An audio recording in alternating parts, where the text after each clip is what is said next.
নমস্কাৰ ছাত্ৰ ছাত্ৰীসকল, তোমালোকক আজি আমাৰ তেজপুৰ কলেজৰ তৰফৰ পৰা আমি স্বয়মৰ যি এনৰোলমেণ্ট বা যি কেনেধৰণে নামভৰ্তিকৰণ কৰা হয় যি কোৰ্চসমূহত সেই বিষয়ে এই ভিডিঅ'টোৰ জৰিয়তে কিছু কথা ক'ব বিচাৰিছোঁ।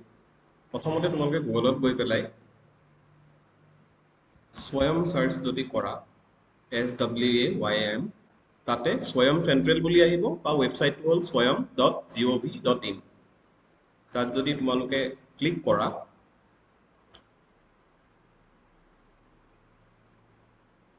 তেওঁলোকে দেখিবা এনেধৰণে এটা উইণ্ড' পপ আপ হ'ব। প্ৰথম কাম তোমালোকৰ হ'ব লগ ইন কৰা। লগ ইন কৰিবৰ কাৰণে তোমালোকৰ ইমেইল আইডি দৰকাৰ হ'ব। যিহেতু মই অলৰেডি লগ ইন কৰা আছে,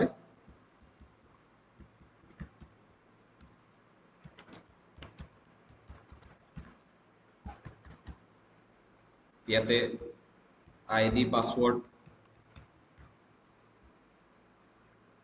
জাষ্ট তোমালোকৰ মেইলটো দি পেলাই এটা পাছৱৰ্ড ল'লেই তোমালোকৰ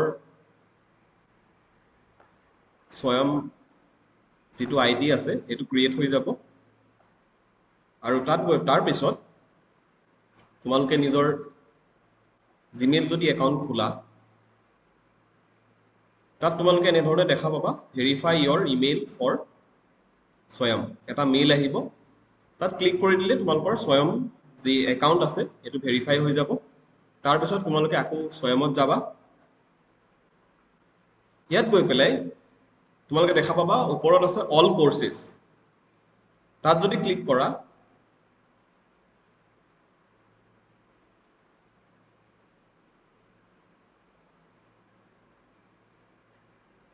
তেতিয়া ইয়াতে তোমালোকে দেখা পাবা সকলোবিলাক কোৰ্চ অপেন হৈ গৈছে। ইয়াত তোমালোকে কাৰ্চাৰডালত মন কৰা আপকামিং অৰ এনৰোলমেণ্ট অপেন বুলি ব্ৰেকেটত আহিছে, এনৰোলমেণ্ট ক্ল'জ। তো এনৰোলমেণ্ট ক্ল'জ কৰা কোৰ্চখিনি আমি এতিয়া ল'ব নোৱাৰোঁ। এনৰোলমেণ্ট অপেন হোৱা কোৰ্চখিনি আমি ল'ব পাৰিম। ডেটবিলাক দিয়া আছে, মষ্ট প্ৰবেবলি জুলাই শেষলৈ 18 তাৰিখৰ বা কিছুমান আগষ্টলৈকো আছে, কিন্তু জুলাইতে শেষ হ'ব।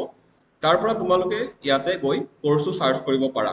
যেনেধৰণে মই যদি এটা কোৰ্চ বিচাৰোঁ, ফৰ এক্সাম্পল গ্ৰাফ থিয়ৰী, তো introduction of graph theory,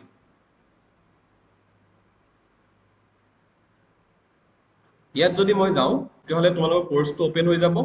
right চাইডত তোমালোকে দেখা পাবা starting date 18th of August, end date 10th of October, enrolment ends 18th of August। তো এই ধৰণে কেতিয়া কোৰ্চটো আৰম্ভ হ'ব, কেতিয়া ক্ল'জ হ'ব বা কেতিয়া এক্সাম হ'ব, সকলোসমূহ ডেট বা ডাটাসমূহ উপলব্ধ হয় ইয়াতে ৰাইট চাইডত দিয়া থাকে। ইয়াতে যদি তোমালোকে চোৱা লেফ্ট চাইডত ওপৰত আছে জইন। জইনত গৈ ক্লিক কৰাৰ লগে লগে তোমালোকৰ এই কোৰ্চটোৰ যি জইনিং পৰ্টেল বা যিটো ডাটা তাত অপেন হৈ যাব। এতিয়া তোমালোকে যদি দেখা পাইছা ইয়াত আছে প্ৰথমতে নাম, mobile number, mail, date of birth, তাৰপিছত জেণ্ডাৰ, কাণ্ট্ৰি, পিনক'ড, এই সকলোবিলাক তোমালোকে পঢ়িলেই গম পাবা। ইয়াতে প্ৰফেশ্যন বুলি আছে, প্ৰফেশ্যনটো তোমালোকে ষ্টুডেণ্ট হিচাপে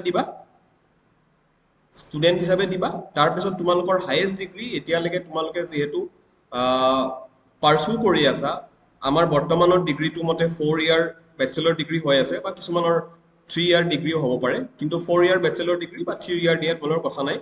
কোনটো ইয়াৰত তোমালোকৰ হ'ব বা আপকামিং যিটো আছে, ধৰি লৈছোঁ 25ত কমপ্লিট হ'ব বা 26ত কমপ্লিট হ'ব, মই 26 এটা এক্সাম্পল হিচাপে লৈ লৈছোঁ। তাৰপিছত আহিব একাডেমিক বেংক অফ ক্ৰেডিট। তোমালোকে একাডেমিক ABC ID বুলি যিটো কওঁ, ABC ID অলৰেডি তোমালোকে এডমিশ্যনৰ সময়ত জেনেৰেট কৰিছা। তো সেই আইডিটো ইয়াতে দি দিলে আই হেভ ABC ID, ক্লিক কৰা। তাৰ পৰা তোমালোকে ইয়াত নিজৰ ABC ID ইয়াতে দি দিয়া। তাৰপিছত আমাৰ কথা আহিব এডুকেশ্যন ডিটেইলছ। এডুকেশ্যন ডিটেইলছত আমাৰ কলেজ অলৰেডি এনৰোল হৈ আছে স্বয়ম পৰ্টেলত। তো তোমালোকে প্ৰথমতে য়েছ, স্বয়মত আমি আছোঁ।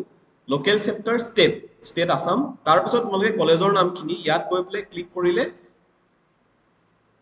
ইয়াতে চাৰ্চ কৰিলেই হ'ল তোমালোকৰ নামবিলাক। আমাৰ তেজপুৰ কলেজৰ নাম PEZ, ইয়াতে তেজপুৰ কলেজ বুলি আহি যাব। তেজপুৰ কলেজ বুলি অহাৰ লগে লগে তোমালোকৰ অলৰেডি আমাৰ বাকীখিনি ডিটেইলছ ফুলফিল হৈ যাব। কলেজ ৰোল নম্বৰ দিলা, ডিগ্ৰী তোমালোকে কিহত কৰি আছা সেইটো দিব পাৰা, ডিপাৰ্টমেণ্ট কিহত কৰি আছা।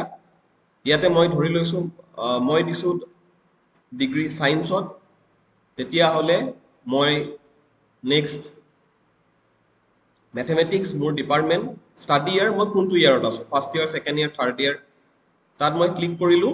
ইয়াতে এগ্ৰি যদি কৰোঁ দুটা এগ্ৰি কৰি আপডেট প্ৰফাইল কোৰ্চ কৰি দিলে তোমালোকৰ নিজৰ নিজৰ মেইলত যিটো অলৰেডি তোমালোকে এনৰোল কৰা আছিলে ওপৰত সেই মেইলটোত তোমালোকৰ গোটেই ডাটাখিনি গুচি যাব আৰু কোৰ্চটো তোমালোকে এনৰোল কৰিব পাৰিবা আৰু স্বয়মৰ বিষয়ে মই যদি ক'ব যাওঁ এই কোৰ্চটোৰ বিষয়ে যদি তোমালোকে চোৱা এই কোৰ্চটো যে তোমালোকে দেখা পাইছা বিভিন্ন IITian প্ৰফেচৰসকলে তেওঁলোকে কোৰ্চটো বুজায় আৰু মডাৰ্ণ টেকনিকত যিহেতু ভিডিঅ' লেকচাৰ হয় তোমালোকে প্লে কৰি পজ কৰি বা অন্যান্য নিজৰ সেলফ টাইমত এই কোৰ্সটো কৰিব পাৰিবা গতিকে নিজৰ নিজৰ যিখিনি কোৰ্স লাগে সেইখিনি তোমালোকে এনেকৈ বাছি লোৱা আৰু তাৰ ওপৰত গৈ পেলাই স্বয়মত এনৰোল কৰিব পাৰিবা